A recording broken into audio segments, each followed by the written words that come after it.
So, in today's episode, you're going to hear from a fourth generation shop owner.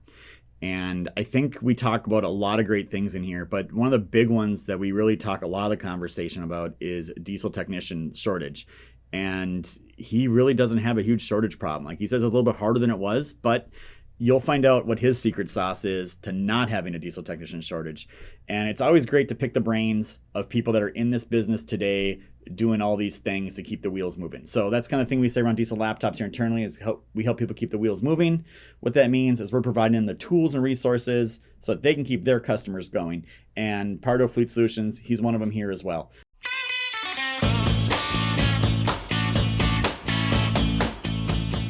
Well, welcome everyone back to another episode of the DL.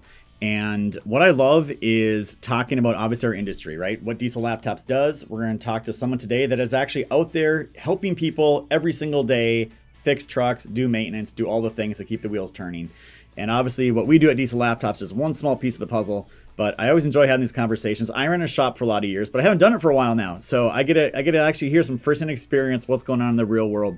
So Dominick Pardo, who's the president of Pardo Fleet Solutions, thank you very much for coming on the show. And I believe you're in the Northeast area, right? Or are you somewhere else currently?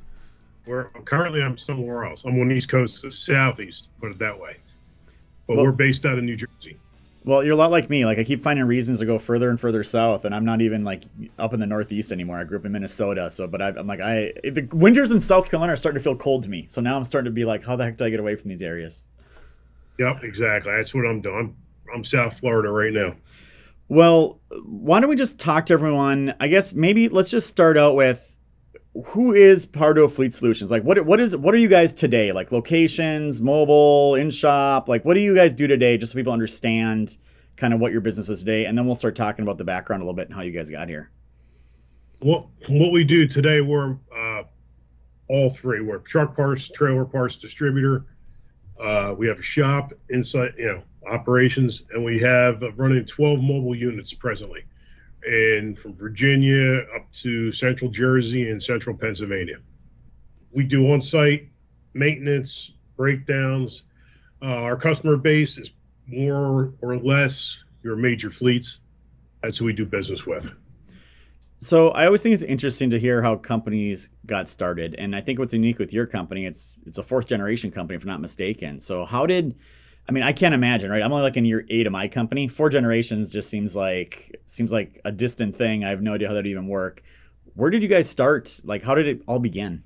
It started with my grandfather. He had a trucking company that morphed into a truck repair business, truck rental in the 60s, 70s, and the 80s. My dad decided to open up a truck parts distributor. And that's where I came in, graduating out of high school in the early 80s.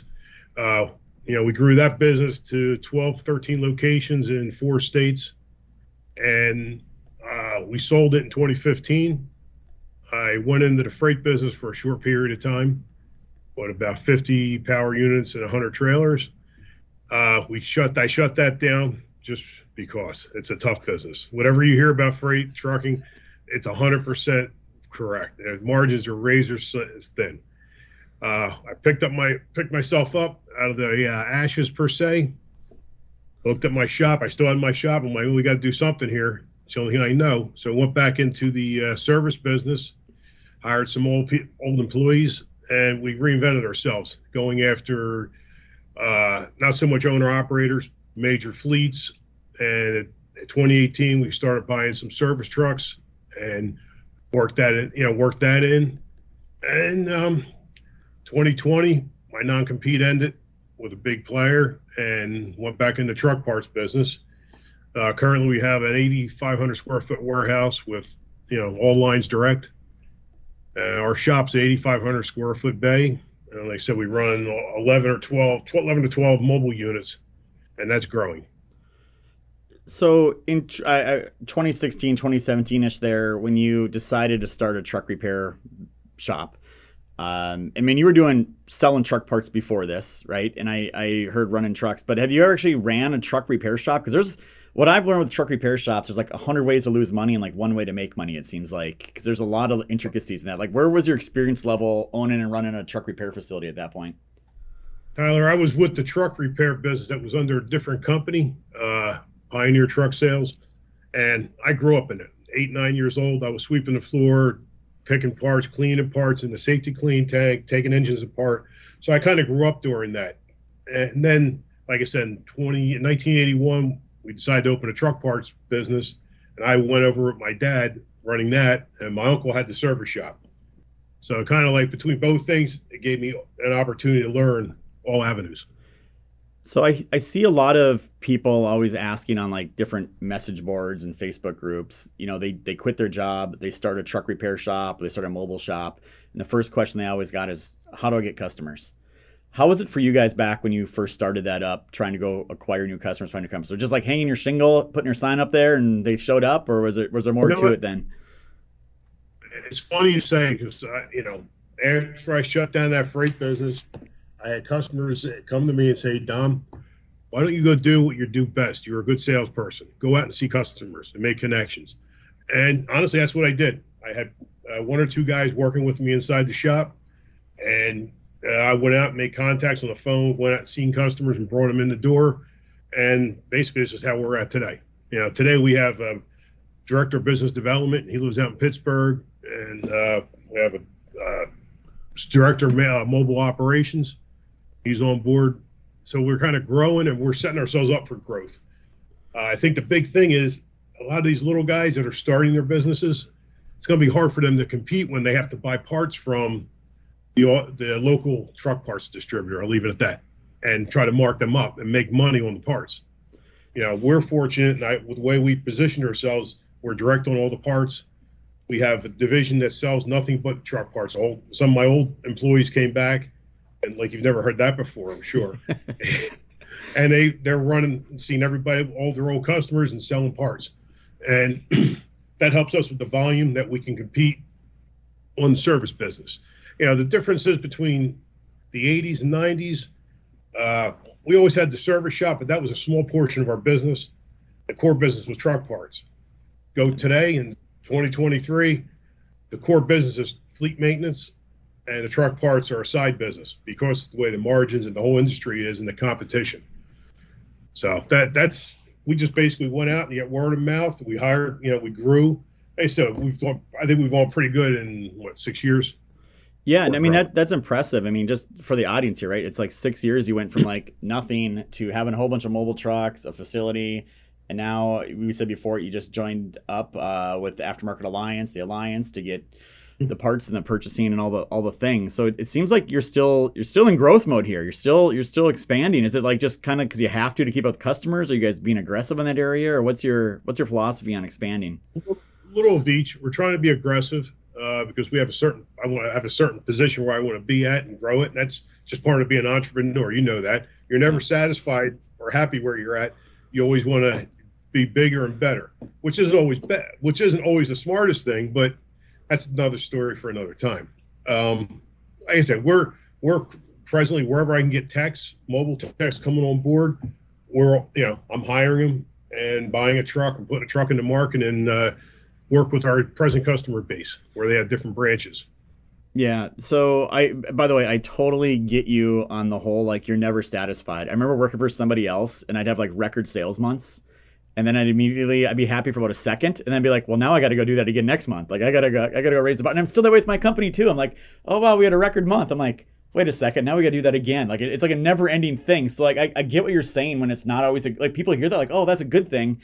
No, it's not, because you're never content with what you got. You're like are always chasing the next thing. So I'm trying to get out of that a little bit, but it's what's helped driven and grow my company. And it sounds that mentality is you as well. Well, absolutely. You're not a true entrepreneur if you're happy where you're at. You're always going to be challenged to move forward, and that's kind of like where we're taking us to the next level. My son, he's involved in the business and he's the operations officer, bringing us up to the next level, technology wise, customer service wise. That's his thing. We got another generation in here operating the business.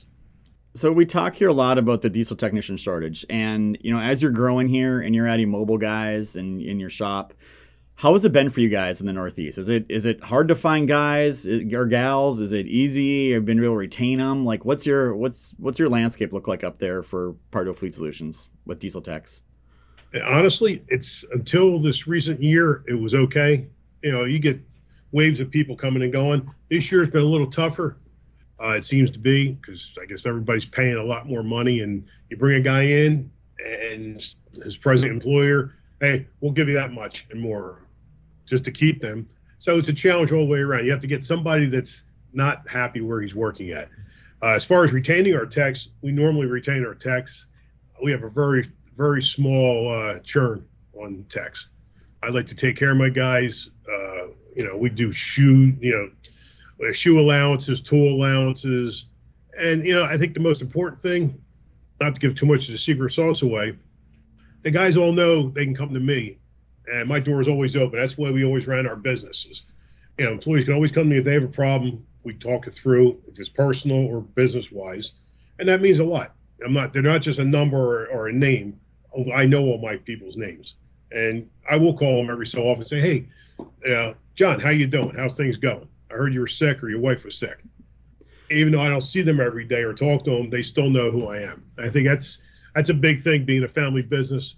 So we're caught between being a big company and a family business, a mom and pop operation.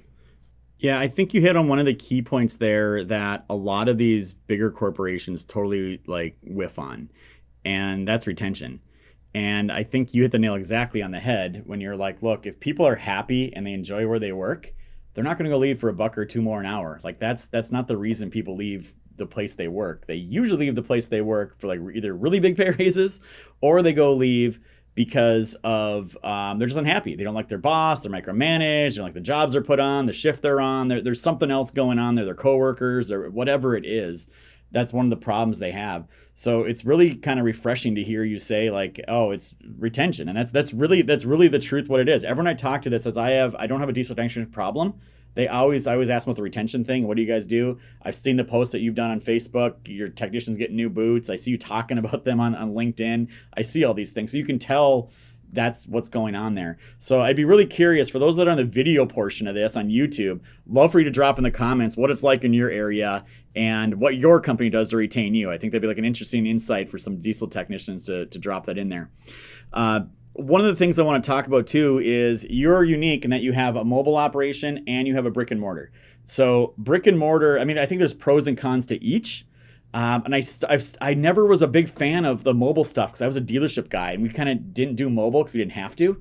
And now that I'm in the aftermarket and I see a lot of these companies growing and expanding with the mobile, I'm like, oh man, it's less capital to go do that than build a new shop or expand bays. You can go further. You can find new customers, expand your territory, and do all the things. Has that been your case? How's the mobile business? How do you guys do the mobile business versus the in-shop business? Where's the pros and cons for you guys in these? Actually, they kind of work hand in hand for us, especially in our home base area. We go out and do PMs on customers' trucks, or they'll call me and say, "Hey, we got this problem." My mobile guys go out. Hey, you know what? This thing's really needs a clutch or something. We need to get it to the shop. And 9 times out of 10, they'll tow it 40 miles, 50 miles to our shop. So it kind of feeds our shop, and they work hand in hand, just like the emergency breakdown. We've got a lot of guys who go emergency breakdown for after treatment issue. Next thing you know, this truck's being towed into the shop, and the guy has a $15,000 repair bill because his DPF's blown apart and DOC's wasted, and that's what you're seeing a lot now. And my two businesses kind of feed hand in hand because of that. We work together.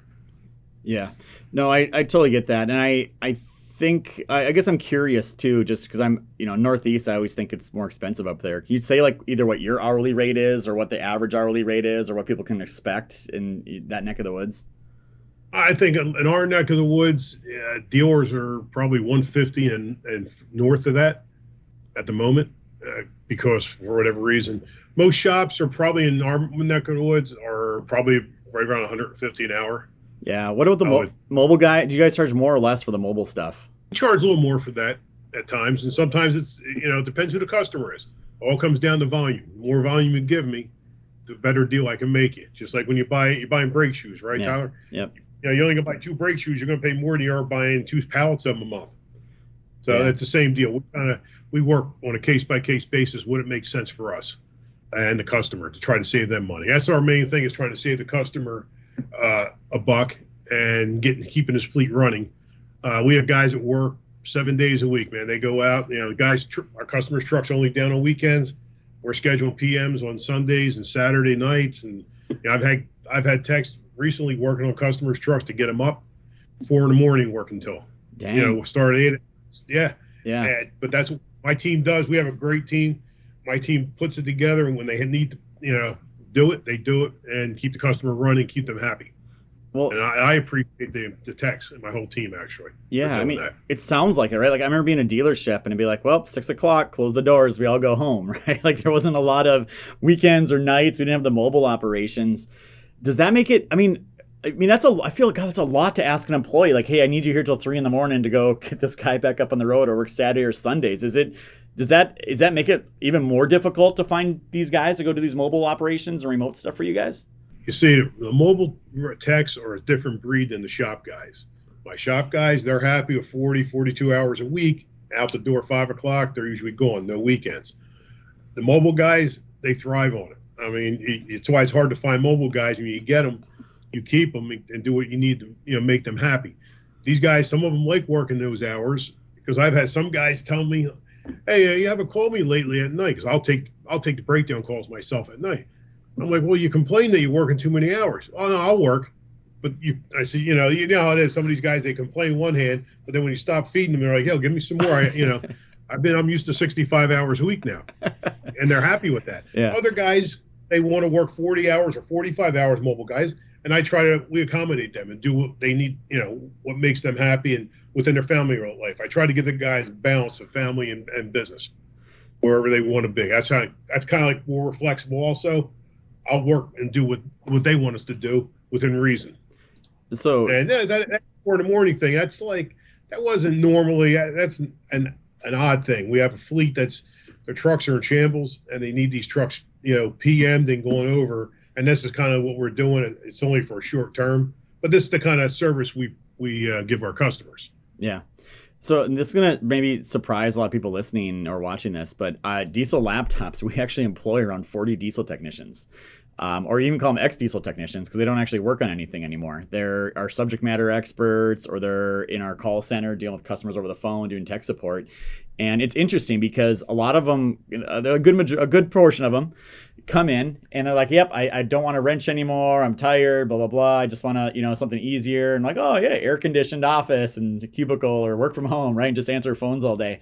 And you can tell the ones that aren't going to make it by like day 3, because they're already getting like antsy and they're complaining like their hips hurt from sitting so much, and you can just tell they're like, this isn't okay. I thought I would like this. I don't like this. I'm going back to wrenching. And you're all right. It is a different breed and a different mentality. And some people, they thrive on it and they absolutely love it. And they can make some really good money doing it. How are you guys with new tech? If someone comes in that's inexperienced, are you looking to bring them in and put them on someone's wing and get them trained up, or do you guys stay away from kind of the newer people entering the field? No, we do. If the guy, whoever the technician is, comes in and wants to learn, we'll work with them. We put them through training. All my techs, we have an in-house trainer. My techs all go through probably 5 hours a month, 6 hours a month in-house training them from the manufacturers and product knowledge online. So that's one thing we do different too. And we do that during the week. Yeah, I say I'll have a guy come in. Hey, come in from 8 to 11 before you get your shift started. Do some training, then you start your day then. At that point, so he clocks in. He's on the clock when he's being trained. Yeah. I don't mind investing money in my people, as long as they want.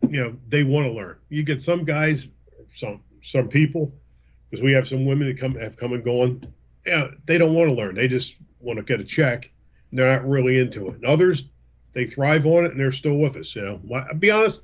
My people, we lose some techs here and there. There's numerous ones that have left and then come right back. They're on the second tours of duty with us because they realize, hey, you know what? It's not that bad here. This is compared to what's out there. This is it. And I have people working for me that work nowhere else but for me, and they're 45 years old and they started with me when they were 17. So we try to take care of our people. And I always tell people, I say, listen, you're a team member here. When you're working here X amount of years, become a Pardo family member. And that's how we treat them. You're here. If you need help with anything, you let us know. We'll take care of you. And that's part of my secret sauce here, I guess. Yeah, I mean it's a huge part. I remember, when Diesel Laptops, when I was, I mean we're around 200 employees now, so it's different. It was so much easier for me when we were smaller because I got to know everybody. I got to know their first names, brought them to lunch. Heck, I hired most of them. Like I didn't have an HR department, I was the HR department, right? So it was Yep. you just get a different relationship and a different thing, right? Like you know the people more, you trust them more, they have more leeway. And the great thing is, I always say this every time I see a company that really succeeds and does well, the common denominator is always like they have a great culture and they got people that stick around, they got high retention, and it's almost like a family atmosphere going on there versus the people coming and going all the time and everyone's there for a paycheck, and those ones never seem to produce the results that first group does. So what you're doing is it's impressive, and I hope people listening to this understand how important that is. It doesn't sound important, but it is really important to the business if you want to succeed. Well, that's my job. My job is to make sure all our team is happy and listen to their issues and try to, come to fix them if at all possible. I walk through the shop when I'm up in New Jersey. I walk through the shop a couple times a day and just look around what's going on and see a guy working on something. Like, hey, you know what? Look at that. You're doing a PM. Look at that guy. That shock. Did you pick that shock up leaking? Oh, no, I didn't see that. Well, those shocks leak a lot on these trucks, and that's part of me. They know I know somewhat what I'm talking about. I don't turn wrenches anymore, but I came up through the ranks. Yeah. And I know a little bit about what I'm doing. We've invested numerous amounts of money in our shop on the Coney post lifts. The guys my guys fought me a little bit using them, but after they got used to them, they're like, this is great because they could PM a truck faster and look up and under them, and pick at things they couldn't find air leaks before getting up under some of these new trucks that are so low to the ground. Yeah. So for the audience that if they're not familiar with what he mentioned there, these are the actual lifts that lift the truck like off the ground, so you can literally walk underneath them and not be on a creeper.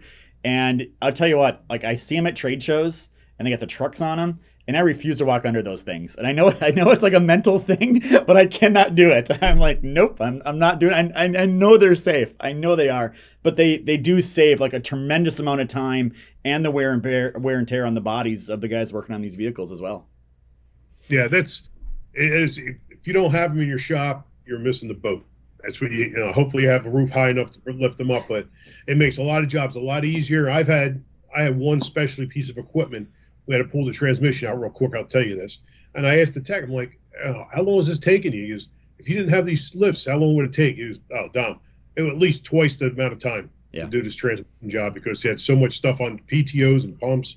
He goes, we'd have these lifts, it'd be twice the amount of hours easily to do this. So they pay for themselves also. Well, and it's always hard to introduce change and something new to people, right? They're used to doing it the way they think they do things. It wasn't their idea, and now you're like, you gotta use this. And they're like, why? I was a shop manager before. Handing people new technology or new things, there's always that hesitant pushback, usually with technicians. So good to hear everyone's using it. I also think I saw on your website some DPF cleaning machines on there, if I'm not mistaken. That's not a cheap business to get into. Like, that's pretty substantial investment you got to make in that equipment. How's it been for you guys? I'm assuming a lot of competitors have popped up through the years now doing DPF cleanings and everything else going on. Can you talk about that side of the business a little bit? Sure. We've gotten into that. We have the FSX machinery. We bought that probably in 2008. So we were one of the first ones to get the machinery and be on the cutting edge of the technology, which is now, like you said, there's a lot of people have these meat cleaning machines. What makes us different as a shop, there's not many service shops independent service shops can afford that money or want to invest that money in their own cleaning machine. They're sending them to guys like myself. Us, we could turn a truck fast and do that, clean the DPF.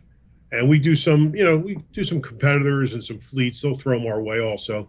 But I mean, it's a great tool for our shop to offer that cleaning. Well, I love the truck repair business. Like, I grew up in it. My family owned one. I was a service manager, service writer. I did all the things there. I've worked in parts and I've worked in sales and management.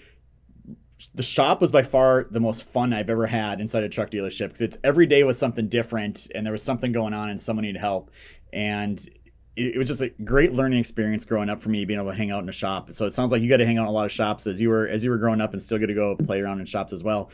But Dominick, I just want to thank you for coming on the episode, talking a little bit about your business, a little bit about your mentality and how you go through with technicians and retention and all the things we talked about today. If people want to learn more about your business or connect with you, where should they go? You can go right to our website, www.pardos.net, or you can email me directly. I'm free, or look me up on LinkedIn.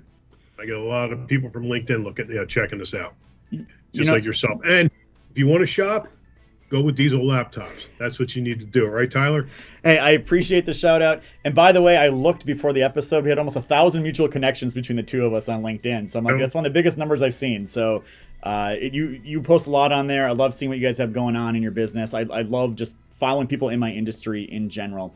So we're going to call this one an episode. If you enjoyed the episode, like, comment, share, subscribe. All those things really, really help us. We do much appreciate it.